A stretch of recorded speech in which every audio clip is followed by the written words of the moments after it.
Welcome to this week's video where I discuss what I believe is important for individual investors to understand and think about before they make their investment decisions over the next 5 to 10 business days. I want to talk about late last week, the sell-off that we saw. Two different reasons causing the sell-off, but were they that different? I also want to talk about the buy the dip strategy. We talk about this often, but this time a little bit different.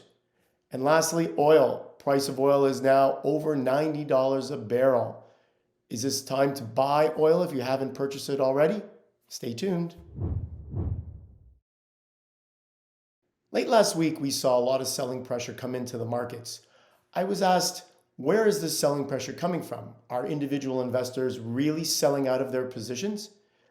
My answer was, I don't believe so. You see, both days, Thursday and Friday, we sell-offs in the market. And for the reasons of people actually saying something negative. The first day, Thursday, we heard one of the Federal Reserve officials talk about how he believes interest rates should rise quicker than the average. On Friday, the sell-off occurred because President Biden spoke about how Russia was going to invade Ukraine and that he could see this happening perhaps in days. Two separate reasons for a sell-off, yet for the same reason, sort of, individuals making statements that move markets. So when individual investors ask me, Alan, who is selling? Why are people or investors selling? It's not really investors.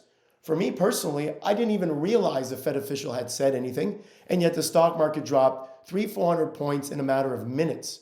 So who is selling at this time? In my opinion, it's not savvy investors.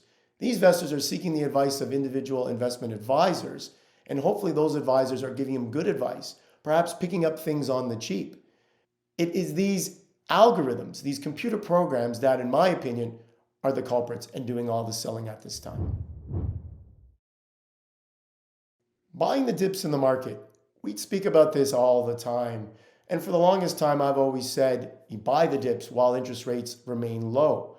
Interest rates are still low. We know they're about to rise this year, perhaps as soon as March. But should individual investors continue to buy the dips, even though we're expecting interest rates to rise?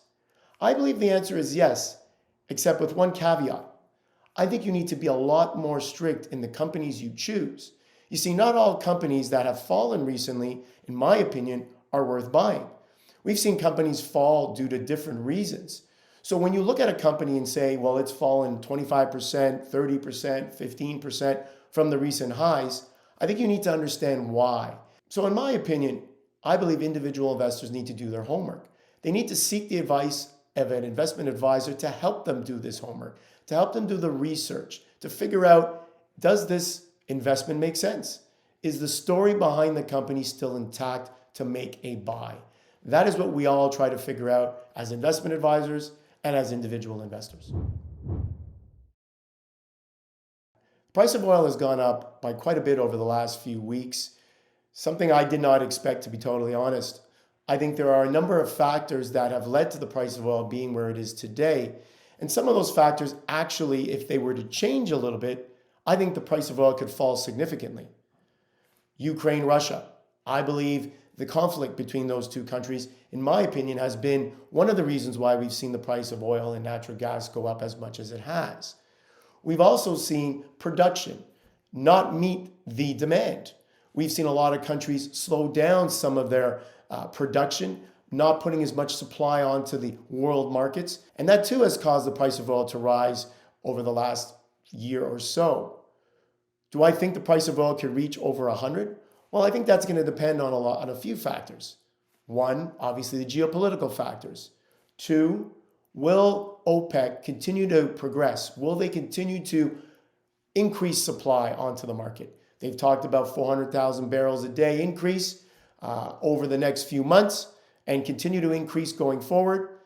I think that this will definitely slow down things as they move forward.